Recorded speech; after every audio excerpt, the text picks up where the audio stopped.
जयकारा बोलो माता रानी का। जगत माई महामाई माँ भद्रकाली की जय बोलो। माता रानी के सांचे दरबार की जय बोलो। मकर राशि वालों, आप सभी का स्वागत है मकर राशि भिंड यूट्यूब चैनल में। बंधुओं, फरवरी के इस महीने में पानी में मिलाकर पी लेना ये दो चीजें इतनी अधिक शक्तिशाली हैं कि इस फरवरी के महीने में जो राहु का महीना है आपको रातों रात करोड़पति बना देंगी। जी हाँ बंधुओं, ये दो चीजें लक्ष्मी को आपकी ओर ऐसे खींच कर लाएंगी जैसे कि चुंबक लोहे को खींच कर लाता है। लेकिन सबसे बड़ी बात यह है कि आपके जीवन में जो समस्याएं हैं, बाधाएं हैं, कष्ट हैं, जिनकी वजह से आप दिन रात सो नहीं पाते हैं, चैन से रह नहीं पाते हैं, आपकी चिंताओं के जो कारण हैं वे सब एक झटके में समाप्त हो जाएंगे। याद रखना कि इन दो चीजों का सीधा संबंध राहु से है और राहु ऐसा ग्रह है जो रातों रात जीवन में परिवर्तन लेकर आता है।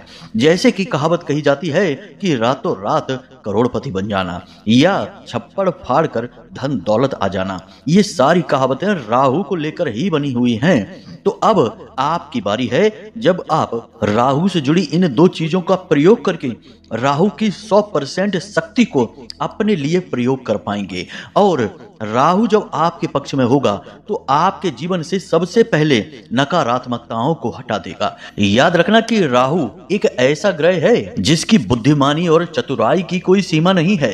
एक राक्षस होते हुए भी देवताओं को मूर्ख बनाकर इस राहु ने अमृत पान कर लिया था और ग्रहों के राजा सूर्य देवता को भी ग्रहण लगाने का दम रखता है राहु। तो अब यहीं से राहु की शक्ति का आप अंदाजा लगा सकते हैं। अब एक बात यहाँ पर हम आपको बता दें कि राहु एक राक्षस ग्रह है, यानी कि जीवन में कलह क्लेश परेशानी दुख तकलीफ का सबसे बड़ा कारण राहु बनता है। लेकिन राहु के साथ अच्छी बात यह है कि यदि राहु को सकारात्मक कर लिया जाए या कुंडली में राहु ऐसे भाव में बैठा हो जहां लाभ प्राप्त हो रहा है या किसी शुभ भाव में बैठा है या शुभ ग्रह के साथ बैठा है, तब राहु जातक को राजाओं जैसा सुख देता है। तो अब राहु को अपने अनुकूल बनाने का क्या तरीका है? इसका तरीका है कुछ जरूरी विशेष उपाय और जीवन में कुछ जरूरी विशेष क्रियाएं जो आपको लगातार करनी होंगी। याद रखना कि जीवन में कभी कभार ही ऐसा समय आता है जो राहु से प्रेरित होता है और ऐसे समय में जातक यदि बुद्धिमानी से चले तो वह इतनी तरक्की हासिल कर लेता है कि फिर उसे कभी मुड़कर पीछे देखने की जरूरत ही नहीं पड़ती है। अभी आपके जीवन में वही समय चल रहा है जब राहु को आप अनुकूल बना सकते हैं और राहु के इस विशेष समय में अपने जीवन में क्रांतिकारी बदलाव ला सकते हैं। वैसे हम आपको बता दें कि राहु काफी हद तक अनुकूल हैं ही, क्योंकि वे शुक्र के साथ गोचर कर रहे हैं और शुक्र अपनी उच्च राशि में गोचर कर रहे हैं, यानी उच्च के शुक्र के साथ राहु का गोचर अत्यंत शुभ होता है। हमने पहले ही कहा कि जिस ग्रह के साथ राहु गोचर करते हैं उसी ग्रह जैसे परिणाम देने लगते हैं। अब उच्च के शुक्र हमेशा अच्छे परिणाम देते हैं तो राहु भी अच्छे परिणाम ही देंगे, परंतु जीवन में ठहरी नकारात्मकताओं की वजह से राहु का प्रभाव भी नकारात्मक हो सकता है या हो सकता है कि आपको इसके लाभ मिले ही ना। कई बार लोग हमसे कहते हैं कि गुरुजी, आप कहते हैं कि अच्छा समय चल रहा है, ग्रहों की स्थिति अच्छी चल रही है, अच्छे योग बन रहे हैं, लेकिन हमें तो अच्छा कुछ दिख नहीं रहा है, तो ऐसा कैसे हो रहा है? तो हम उनसे कहते हैं कि तुम्हारे जीवन में नकारात्मकताएं हैं, उन्हें साफ नहीं करेंगे, हटाएंगे नहीं, तब तक शुभ ग्रहों की जो अच्छी घटनाएं हैं, कड़ियां हैं, वे आप तक नहीं पहुंच पाएंगी। जी हाँ बंधु, तो अब ऐसा ही कुछ आपके साथ भी हो रहा है। आपको राहु से पूरे लाभ प्राप्त करने के लिए जीवन में कुछ जरूरी बदलाव करने होंगे। तो बस आज के इस कार्यक्रम में हम आपको सबसे पहले तो राहु के अनुसार आपको कौन से जरूरी बदलाव करने हैं अपने जीवन में, इस विषय पर ज्ञान देंगे। उसके बाद कुछ जरूरी कार्य गुप्त रूप से आपको अनिवार्य हैं, करने ही हैं लगातार। इससे राहु जीवन भर आपके लिए पॉजिटिव ही रहेगा और आपकी जो तरक्की होनी शुरू होगी वह लगातार होती ही रहेगी, कभी रुकेगी नहीं। तीसरा कि हम आपको बताएंगे इन दो चीजों के विषय में जिन्हें आपको पानी में मिलाकर पीना है और आप देखेंगे कि कैसे राहु के पॉजिटिव रिजल्ट आपके जीवन में आने शुरू हो जाते हैं। अब एक छोटी सी बात पहले ही आपको हम बता देते हैं, हिंट है ये कि राहु भगवान विष्णु का बहुत बड़ा शत्रु है। आपने भगवान विष्णु से जुड़ी हुई चीजें राहु को समर्पित कर दी या फिर विष्णु काल में राहु के बारे में विचार भी कर लिया तो आपका राहु शत्रु बन बैठेगा, क्योंकि राहु की गर्दन तो भगवान विष्णु ने ही काटी थी और उन्हीं के छल की वजह से तो उसकी मृत्यु हुई थी। लेकिन ठीक इसके विपरीत राहु माँ जगदम्बा से यानी कि भगवती के स्वरूप से बहुत डरता है और भोले बाबा का बहुत बड़ा भक्त है। कहने का मतलब यह है कि हमारे शास्त्र हमें स्पष्ट तौर पर यह बताते हैं कि किसी ग्रह से पूरा लाभ लेने के लिए क्या करना है क्या नहीं करना है, और इसी के आधार पर बनते हैं उपाय जो शास्त्रों में वर्णित होते हैं। हम आपको जो बातें बता रहे हैं, जो भी ज्ञान की बातें आगे बताने वाले हैं, वे सब शास्त्रीय पद्धतियों पर आधारित हैं, शास्त्रों से ही ली गई हैं। हम कोई भी अशास्त्रीय मनगढ़ंत बात कभी बताते ही नहीं है, यह हमारे लिए पाप है। हम माई के साधक हैं, माई की सेवा में रहते हैं, उनके ही चरणों में पड़े रहते हैं और हम जो भी कुछ कहते सुनते हैं उसमें कहीं ना कहीं माता रानी का प्रभाव, उनकी अनुभूति, उनकी कृपा होती ही है। तो हम यह कोशिश करते हैं कि हमारे मुख से कोई भी ऐसी चीज ना निकले जो कि अनर्गल हो, प्रलाप हो और समय की बर्बादी हो। उम्मीद करते हैं कि यहाँ तक आपको सारी बातें समझ में आ गई हैं। अब यदि आपको सचमुच में अपने जीवन में कुछ बड़े बदलाव लेकर आने हैं, समस्याओं से मुक्ति प्राप्त करनी है, छुटकारा प्राप्त करना है और एक नई दिशा में आगे बढ़ना है जहाँ केवल खुशियां ही खुशियां हैं, स्वर्ग जैसा जीवन है, तो आज आपको इस कार्यक्रम को अंत तक देखना ही होगा, हर हाल में देखना होगा। आपने अगर आज इस कार्यक्रम को छोड़ दिया तो हम आपसे कहते हैं कि यह आपके जीवन की सबसे बड़ी भूलों में से एक होगी और इसकी कीमत आपको जीवन भर चुकानी पड़ेगी। तो अब ऐसी भूल नहीं करना है, कुछ समय निकालिए, पूरा ध्यान अपना इधर लेकर आइए और कार्यक्रम को ठंडे दिमाग के साथ देखिए, समझिए, जरूरत पड़े तो कॉपी पेन लेकर बैठिए। कुछ बातों को आपको नोट भी करना पड़ सकता है, नहीं तो बाद में आप भूल जाएंगे, फिर हमें फोन करके कहेंगे कि गुरुजी आपने क्या कहा था, हमें समझ में नहीं आया या हम भूल गए। तो कार्यक्रम को पहले अच्छी तरह से देख लो। हम कार्यक्रम थोड़े लंबे इसीलिए बनाते हैं कि हर बात को हम बहुत विस्तार से अच्छी तरह से यही समझा देते हैं। कोई प्रश्न उठने का मन में कोई सवाल ही नहीं होता है, फिर भी अगर कोई जरूरी प्रश्न उठता है या कुछ हमसे चूक हो गई, कहीं गलती हो गई, कुछ ना बता पाए हो, तो आप फोन लगा सकते हैं, कोई समस्या नहीं है। तो चलिए बंधु, उम्मीद करते हैं कि आप यहाँ तक सारी बातें समझ चुके हैं। अब कार्यक्रम में अंत तक अवश्य ठहरेंगे। तो चलिए आज के इस विशेष और बेहद ही शुभ कार्यक्रम की शुरुआत करते हैं। महामाई को याद करते हुए कमेंट बॉक्स में पूरे भक्ति भाव के साथ लिख डालिए, जय मां भद्रकाली कृपा करो। महामाई निश्चित तौर पर आपके ऊपर कृपा करेगी और आपका जीवन बदलेगा, हमें पूर्ण विश्वास है। इसी के साथ साथ यदि आप आज इस कार्यक्रम पर पहली बार आए हैं तो यह आपका बहुत बड़ा सौभाग्य है। माता रानी खुद आपको खींचकर, आपका हाथ पकड़कर यहाँ लेकर आई हैं, क्योंकि अब आपके दुखों का अंत होने वाला है। यह ज्ञान, यह जो कार्यक्रम है, यह सब कुछ माई के धाम से प्रसारित हो रहा है और इसमें शुद्ध धार्मिक बातें हैं, कोई अनर्गल प्रलाप नहीं है। जीवन को बदलने वाला ज्ञान है। हजारों लाखों लोगों के जीवन को इस कार्यक्रम के माध्यम से बदला गया है और आगे भी बदलता रहेगा यह जीवन। तो बस अब आपकी बारी है। तो बस आपको करना यह है कि इस चैनल को अभी इसी वक्त सब्सक्राइब कर लीजिए, परिवार के हिस्से बन जाइए। आगे भी आपको हमारी जरूरत पड़ेगी, हम आपकी सेवा में हमेशा तैयार रहेंगे, क्योंकि हमारा उद्देश्य है जनता के दुखों को दूर करना महामाई की कृपा से, उनके आदेश अनुसार। तो चलिए जल्दी से चैनल को सब्सक्राइब करिए और कमेंट बॉक्स में लिख दीजिए कि मैं भी माई के परिवार का हिस्सा हूँ। ऐसा लिखते ही हमें बहुत अच्छा लगेगा, हमें पता चल जाएगा कि हमने माई के इस परिवार को और बड़ा बना दिया है, इसमें कुछ नए बालक बालिकाएं और जोड़ दी हैं। तो चलिए बंधुओं, जल्दी से चैनल को सब्सक्राइब करके कमेंट बॉक्स में लिख डालिए कि मैं भी माई के परिवार का हिस्सा हूँ। तो बस अब चलिए अपने मूल विषय को प्रारंभ करते हैं। अब ध्यान से सुनिए बंधुओं, अगर आप अब भी सोच रहे हैं कि कुंडली का विश्लेषण कराएं कि नहीं कराएं, क्यों कराएं, क्या जरूरत है कुंडली विश्लेषण कराने की, तो ध्यान से सुनिए। आप इस समय 3 तरीके की स्थितियों में फंसे हुए हैं। एक स्थिति तो यह है कि आपके ऊपर बहुत कर्जा है, व्यापार चल नहीं रहा है, घर में भी क्लेश रहता है, रिश्ते नातों में भी उथल पुथल मची हुई है। तो अब इस स्थिति में आप कैसे फंसे? कोई ना कोई ग्रह था जिसने परेशान किया, तो इससे बाहर निकलने का मार्ग क्या है? कुंडली में छुपा हुआ है, इसलिए कराइए। दूसरा कि आप कुछ जीवन में करना चाहते हैं, निर्णय ले नहीं पा रहे हैं, समझ में आ नहीं रहा है कि क्या करें क्या ना करें, तो इस स्थिति में श्रेष्ठ मार्गदर्शन कौन करेगा? आपके ग्रह, आपकी कुंडली। तीसरा कि आपकी जिंदगी में आपने सब कुछ हासिल कर लिया है, कामयाबी भी हासिल कर ली है, रिश्ते नातों में भी सुख शांति है, परंतु आपके मन में एक बेचैनी है, क्योंकि अब तक शायद आपने वह हासिल नहीं कर पाया जिसके लिए आपका जन्म इस धरती पर हुआ था, यानी कि अपने सही उद्देश्य को आप अब तक हासिल नहीं कर पाए हैं। तो वह उद्देश्य क्या है? क्यों आप इस धरती में, इस संसार में आए हैं? उस उद्देश्य को जानना है। इसको जानने के लिए आपको कुंडली दिखानी है। तो आपके जीवन में जो भी परिस्थितियां हैं, इन परिस्थितियों के सही कारण और उनके निवारण को केवल आपकी कुंडली बता सकती है, इसलिए आपको कुंडली दिखानी है। तो बस अगर आप ऐसी परिस्थितियों में हैं तो नंबर हमने वीडियो में दे रखे हैं, किसी भी नंबर पर 10 बजे से 4 बजे के बीच फोन लगाइए, छोटी सी दक्षिणा देने के बाद अपनी कुंडली का श्रेष्ठतम आकलन करा लीजिए। जय माई की। जो भी बातें अब हम आपको बताने वाले हैं, इनमें कई तरह की परतें होंगी, कई तरह के इसमें रूप होंगे अलग अलग बातों के, तो इन्हें समझना होगा आपको। सबसे पहले बात करते हैं कि राहु शुभ और अशुभ कैसे हो जाता है एक झटके में। जैसे ही आप निराशा में डूबते हैं, नकारात्मक भावनाओं में डूबते हैं, अपने जीवन के प्रति उदासीन हो जाते हैं, दुखी हो जाते हैं, आपका राहु नकारात्मक हो जाता है। राहु आशा पर चलता है, उम्मीद पे चलता है।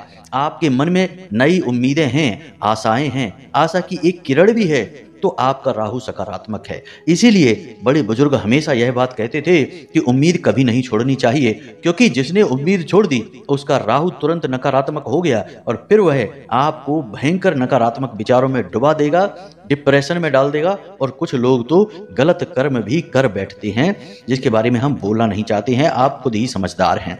तो ऐसा नहीं करना है। राहु किसी भी हद तक आपको परेशान कर सकता है, दुखी, प्रताड़ित कर सकता है और किसी भी हद तक आपको सुख दे सकता है, इसकी कोई सीमा नहीं है।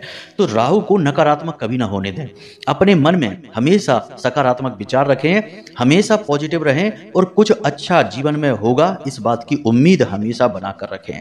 अब आप कहेंगे कि हमारे जीवन में तो लगातार कष्ट हैं, घाटे पर घाटा होता जा रहा है, कर्जा बढ़ता जा रहा है, काम धंधे व्यापार चल नहीं रहे हैं, और आप कहते हैं कि उम्मीद बनाकर रखिए। कैसे उम्मीद बनाकर रखें? तो बंधुओं, आप खुद ही समझिए। अब बुद्धिमानी वाली बात है, जरा इसे आप ध्यान से समझना कि जब स्थितियां सकारात्मक हैं, सब कुछ जीवन में अच्छा चल रहा है, तब तो उम्मीद कोई भी बना सकता है, इसमें आपकी परीक्षा कहाँ है। लेकिन जब परिस्थितियां नकारात्मक हैं, सब कुछ बुरा बुरा ही हो रहा है जीवन में, ऐसे में उम्मीद को बनाकर रखना बहादुरी का काम है। और यही बहादुरी आपके अंदर हमने देखी है। जैसे कि हमने आपकी राशि का अध्ययन किया है, आपको समझा है, आपके जीवन के उतार चढ़ाव को जाना है। हम जानते हैं कि आपके अंदर हमेशा एक उम्मीद की किरण बाकी रहती है। आप अपनी परेशानियों से तो कभी दुखी नहीं होते हैं, आप दुखी होते हैं आपके अपनों के द्वारा की गई बातों से, उनके द्वारा किए गए कार्यों से, उनकी हरकतों से आप दुखी होते हैं। आपके दुख का कारण यह नहीं कि आप परेशान हैं, आपके दुख का कारण यह है कि आपके जो अपने हैं वे आपको हमेशा छलने का प्रयास करते रहते हैं, हमेशा आपका फायदा उठाने की कोशिश करते हैं।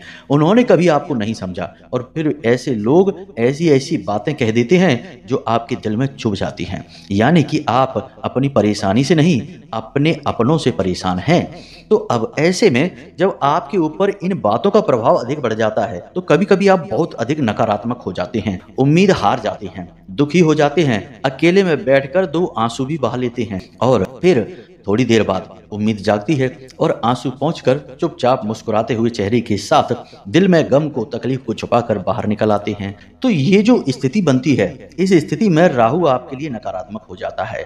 तो अब कहने का मतलब यह है कि अब से जैसे ही कोई इंसान आपके लिए ऐसी बात बोले जो आपको दुखी करती है, परेशान करती है, उस इंसान से तुरंत पीछा छुड़ा लीजिए। समझ लीजिए कि वह इंसान एक जोंक के समान है जो आपका खून पीना चाहता है, आपको बर्बाद करना चाहता है।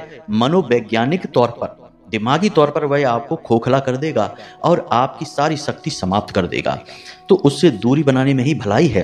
उससे पीछा छुड़ा लेंगे तो आप हमेशा पॉजिटिव रहेंगे और पॉजिटिव रहेंगे तो आपके जीवन में अच्छी अच्छी घटनाएं घटनी शुरू हो जाएंगी। मतलब कहने का यह है कि सबसे पहले काम आपको अपने ऊपर ही शुरू करना होगा, खुद की विचारधारा को बदलना होगा, नकारात्मक गलत लोगों से दूर रहना होगा, चाहे कोई कितना ही अपना क्यों ना हो, खास से खास रिश्ता ही क्यों ना हो। यदि वह आपको प्रताड़ित करता है, बातों से दुखी करता है, आपका शोषण करता है, तो उससे दूरी बना लीजिए, मानसिक दूरी बना लीजिए। उतनी ही बात करिए 2 शब्दों वाली, उससे ज्यादा बात ना करिए, वरना वह आपको फिर से घेर लेगा और आपका शोषण कर लेगा। ऐसे लोगों से दूर रहना चाहिए, पहली चीज तो यह है। दूसरी चीज यह है कि आपको रोज सुबह जब आप सोकर जागें तो कम से कम आधे घंटे के लिए मौन रहना है। फोन नहीं देखना है, किसी से बात नहीं करनी है, कोई नाम स्मरण नहीं करना है, भजन नहीं सुनना है, कोई भी कार्य नहीं करना है। चुपचाप एकांत में एक जगह बैठकर आंखें बंद करके मौन हो जाना है, बैठ जाना है। और अगर सही लगे तो आप अपने घर की छत पर जा सकते हैं, कहीं किसी एकांत जगह पर जा सकते हैं। घर से बाहर जाने की कोई आवश्यकता ही नहीं है, घर में ही कुछ नहीं तो अपने बिस्तर पर ही बैठ जाइए। सूर्योदय से पहले जागिए, उस समय वैसे भी कम लोग ही जागते हैं तो शांति रहती है। उस समय आप अपने फोन वोन को मत छूना, बिल्कुल शांति के साथ पालथी मारकर बैठ जाना है सुखासन में और आंखें बंद करके बस शांत रहना है। जो शांति आपके आसपास है उसे महसूस करना है।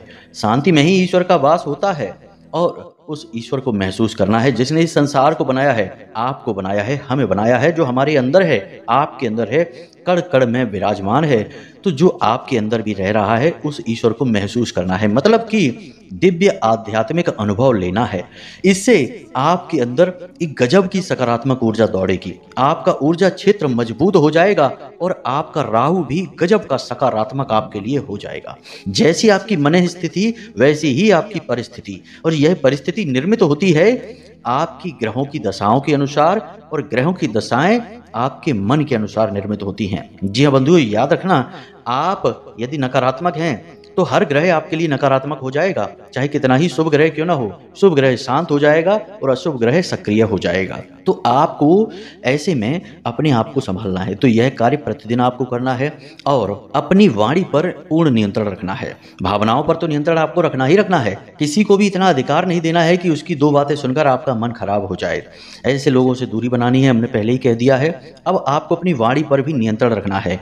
हमेशा शुभ शब्द ही अपने लिए बोलिए, दूसरों से तो अच्छा बोलिए ही बोलिए, अपने लिए भी अच्छा बोलिए। भूल कर भी कभी ऐसे शब्द अपने मुख से ना निकालिए कि हमारी तो किस्मत ही खराब है, आज का तो दिन ही खराब है, ये दुनिया खराब है, हमारा तो वातावरण ही खराब है, अब हमारे जीवन में कुछ नहीं हो सकता, अब तो बस दुख ही देखना है, जिंदगी का अब कोई ठिकाना नहीं है। इस तरीके की बातें आपको भूल कर भी नहीं करनी हैं। याद रखना है कि जैसी आप बातें करते हैं वैसी ही आपकी मन की स्थिति बनती जाती है, और जैसी आपकी मन की स्थिति होती है वैसी ही आपकी परिस्थिति बनती जाती है। आपने देखा होगा कि जो लोग बहुत कामयाब होते हैं वे हमेशा सकारात्मक बातें करते हैं, नकारात्मक बातें तो उनके मुख से निकलती ही नहीं हैं। बहुत सारी किस्से कहानियां आपने इस विषय में सुनी ही होंगी, जैसे कि कोई कहता है कि हमारी डिक्शनरी में तो नकारात्मक शब्द ही नहीं है, असंभव शब्द ही नहीं है। बहुत सारी कहानियां हैं, उनको नहीं हम बताएंगे, लेकिन मतलब यही है कि सकारात्मक रहना ही कामयाबी की सबसे बड़ी चाबी है। तो आपके जीवन में चाहे कितना ही बुरे से बुरा क्यों ना हो रहा हो, आपको हमेशा अच्छा ही कहना है। और एक कहावत और भी है कि पता नहीं कब जुबान पर सरस्वती बैठ जाए, और यह तो राहु का महीना है, तो राहु की आराध्य देवी तो सरस्वती ही हैं। तो आप जो कुछ कह रहे हैं वह कब सत्य हो जाएगा पता ही नहीं चलेगा आपको। तो अच्छी अच्छी बातें बोलिए, जब भी बोलना है अच्छा बोलिए। बेशक काम धंधे व्यापार में घाटा हो रहा है, परेशानियां आ रही हैं, कर्जा बढ़ गया है, लेकिन अच्छा बोलिए। बोलिए कि हमारा कर्जा अब समाप्त होने वाला है, हमारा व्यापार बहुत अच्छा चलने वाला है, हमारी जिंदगी बहुत सुंदर है, यह जीवन ईश्वर का प्रसाद है, यह सब कुछ जो हमें दुख सुख प्राप्त हो रहे हैं ये ईश्वर हमें दे रहे हैं, और हम ईश्वर के बालक हैं, बच्चे हैं, और ईश्वर अपने बच्चों का कभी बुरा नहीं करते हैं। तो आज की बुराई है लेकिन कल सब कुछ बहुत अच्छा होने वाला है, नया दिन आने वाला है, नई खुशियां नई परिस्थितियां आने वाली हैं। इस तरह से सकारात्मक विचार रखिए, हर बुराई में भी अच्छाई को देखिए, और देखिए फिर कैसे सरस्वती आपकी जुबान पर बैठना प्रारंभ करेंगी। क्योंकि याद रखना कि सरस्वती भी देवी हैं, और देवी देवता शुद्ध जगहों पर बैठती हैं। जिसकी जुबान ही काली है, कड़वी है, जिसकी जुबान में हमेशा गंदगी रहती है, उल्टी सीधी बातें रहती हैं, वहां देवता क्यों बैठेंगे। जब आपकी जुबान शुद्ध हो जाएगी तो उस पर सरस्वती भी बैठेंगी, आपकी बात सच भी होने लगेगी और आपके काम भी चल निकलेंगे। तो हमेशा अच्छी अच्छी बातें अपने लिए बोलिए, दूसरों से भी प्रेम भरी अच्छी अच्छी बातें ही करिए, और अपने लिए तो सबसे ज्यादा अच्छी बातें बोलिए, सकारात्मक बातें बोलिए। भूल कर भी अपने लिए कुछ भी गलत नहीं बोलना है। अपने लिए भूल कर भी किसी को इतनी अनुमति नहीं देनी कि वह आपका अपमान कर दे, वह आपके लिए उल्टी सीधी बातें बोल दे और आप चुपचाप सुनते रहें। ऐसे इंसान से तो दूरी 100 हाथ की बना लेना है। अब कुछ छोटी छोटी सी बातें हैं जिन्हें अपने जीवन में उतारिए।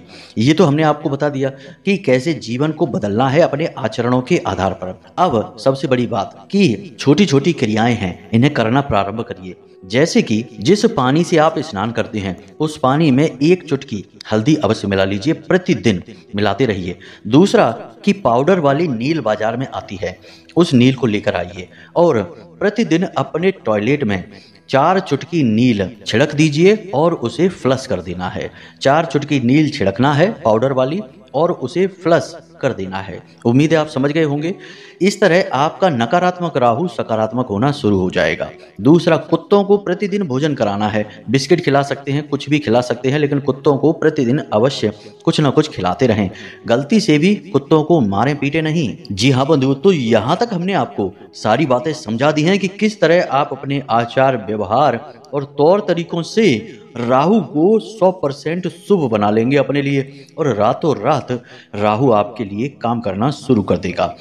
अब हम आपको बताते हैं इन दो चीजों के विषय में। हमने पहले ही आपसे कहा था कि राहु जो है वह भगवान विष्णु से, नारायण से सख्त नफरत करता है और भोले बाबा का यह दास है, बहुत बड़ा उनका सेवक है। असल में भोले बाबा का एक बहुत बड़ा एहसान भी है इस राहु के ऊपर। तो इस एहसान की वजह से ही यह भोले बाबा की बहुत भक्ति करता है। तो अब आपको क्या करना है, ध्यान से सुनिए। आपको एक रुद्राक्ष लेकर आना है बाजार से। रुद्राक्ष कोई भी हो, लेकिन अगर 5 मुखी रुद्राक्ष है तो सर्वोत्तम होगा।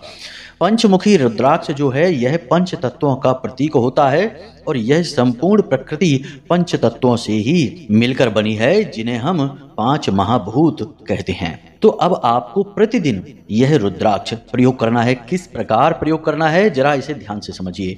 सबसे पहले आपको 5 मुखी रुद्राक्ष लेकर आना है। धारण नहीं करना है उसे, यह दिव्य रुद्राक्ष है। इसे आपको एक विशेष पद्धति से प्रयोग करना है। याद रखना कि रुद्राक्ष शुद्ध होना चाहिए, अशुद्ध नहीं। यह स्वयं भोले बाबा का प्रतीक होता है। ऐसे में यदि आप अशुद्ध रुद्राक्ष का प्रयोग करेंगे तो इसमें कई नकारात्मक ऊर्जाएं आपको परेशान करने लग जाएंगी। तो आपको क्या करना है, जरा ध्यान से सुनिए। 5 मुखी रुद्राक्ष लेकर आना है, इसे गंगा जल में डुबा देना है, फिर इसे गंगा जल से निकालकर पंचगव्य से इसका स्नान कराना है, जिसमें कि गाय का गोबर, गोमूत्र, गाय के दूध से ही बनने वाला दही, छाछ, गाय का दूध, घी और माखन वगैरह सब मिलाए जाते हैं। तो पंचगव्य से इसका स्नान कराने के बाद फिर से इसे गंगा जल में डुबाकर शुद्ध जल से धो देने के बाद यह पूर्ण रूप से शुद्ध हो जाएगा। अब इसे जागृत करने की आवश्यकता है। तो आपको इसे लेकर जाना है भोले बाबा के मंदिर में, और इसे सीधे ले जाकर रख देना है शिवलिंग के ऊपर। जी हाँ बंधुओं, शिवलिंग के ऊपर रखकर वहीं पर बैठकर रुद्राक्ष की माला के साथ आपको 11 माला ओम नमः शिवाय पंचाक्षरी मंत्र का जाप करना है। बस इतना करना है। उसके बाद इस रुद्राक्ष को लेना है और जलाधारी से बहने वाले पानी से इसे पुनः स्नान करा देना है। अब यह रुद्राक्ष पूर्ण रूप से जागृत हो चुका है। इसे आपको सफेद रंग के कपड़े में लपेट लेना है। कपड़ा साफ, स्वच्छ, नया होना चाहिए, सूती होना चाहिए। इसे लपेट लेना है और लाकर अपने पूजा घर में रख लेना है। इस रुद्राक्ष को आपको रात्रि के समय प्रतिदिन पानी में डाल देना है। जिस लोटे में आप पानी पिएंगे सुबह जागकर, उस लोटे में डाल देना है और इसे ढककर रख देना है। उसी लोटे में आपको थोड़े से काले तिल भी डाल देने हैं। थोड़े से काले तिल और एक रुद्राक्ष जो आपने पूर्ण रूप से जागृत किया है, अभिमंत्रित किया है, और शुद्धता के साथ इसे आपको उस जल में डाल देना है। याद रखना कि जिस जल को आप प्रयोग करेंगे, जो पात्र होगा वह पूर्ण रूप से शुद्ध, स्वच्छ होना चाहिए, जूठा नहीं होना चाहिए, धुला हुआ होना चाहिए, और जो जल आप प्रयोग करेंगे वह भी शुद्ध होना चाहिए, जूठा जल नहीं होना चाहिए। अब उस पात्र में जल भरिए, उसमें उस रुद्राक्ष को डालिए, उसमें थोड़े से 1 चुटकी काले तिल डालिए, उसके बाद उसे ढककर रख दीजिए। इस पूरे फरवरी के महीने आपको यही करना है। सुबह सोकर जब आप जागें तो उस लोटे में से पानी को दूसरे पात्र में ले लें और उसे पी लें। उस लोटे को जूठा ना करें, उस बर्तन को जूठा ना करें। उसमें से पानी किसी अन्य बर्तन में ले लें और उस पानी को पूरा पी जाएं। जो रुद्राक्ष उठा है उसे फिर से सफेद कपड़े में लपेटकर अपने पूजा घर में भोले बाबा के फोटो के पास रख दीजिए। और जो तिल हैं उन्हें आप, जो आपके घर में बेल पत्र का पौधा है, उसकी जड़ में डाल दीजिए। 2-4 तिल होंगे, ज्यादा नहीं होंगे। बस इतना सा आपको करना है। प्रतिदिन पूरे फरवरी के महीने इस पानी को आपको पीना है। आप गजब का चमत्कार महसूस करेंगे। पहले ही दिन जब आप इस क्रिया को करेंगे आपको इसका प्रभाव महसूस होगा। पॉजिटिव एनर्जी आपके अंदर दौड़ने लगेगी और आपके काम बनते चले जाएंगे। जो लोग आपको परेशान कर रहे थे वे तुरंत आपके मार्ग से हट जाएंगे और आपके जीवन में धन लक्ष्मी का आगमन होने लगेगा, परेशानियां कटने लगेगी। बस इतना ही आपको करना है और आपका सौभाग्य खुल जाएगा। जी हाँ बंधुओं, तो सारी बातें हमने आपको विस्तार से समझाई हैं, आपके आचरण व्यवहार से लेकर इस महाशक्तिशाली उपाय तक आपने सारी बातें अच्छी तरह से समझ ली हैं। अब बारी आपकी है कि इन्हें आप प्रयोग करना शुरू करिए। इनके प्रयोग करने की विधि सारी स्पष्ट है, बस आपको अच्छी तरह से विधिवत तरीके से करनी है। तो उम्मीद करते हैं कि सारी बातें आपने समझ ली हैं। अब आप स्वयं अपने जीवन को बदल पाएंगे। करना तो आपको ही है बंधुओं, हमारा काम तो केवल बताना है। बता दिया हमने, अब करेंगे आप तो लाभ भी आपको मिलेगा। तो चलिए बंधुओं, इसी के साथ साथ आज के इस कार्यक्रम को यहीं पर समाप्त करते हैं। हमेशा हंसते रहिए, मुस्कुराते रहिए, सकारात्मक रहिए और महामाई पर अपनी आस्था और विश्वास बनाए रखिए। दिन में एक बार मंदिर अवश्य हो आइए, क्योंकि आपका उद्धार तो वहीं से होना है। तो प्रेम से बोलिए जय माई की, जय मां भद्रकाली। माता रानी आपका कल्याण करेंगी। धन्यवाद।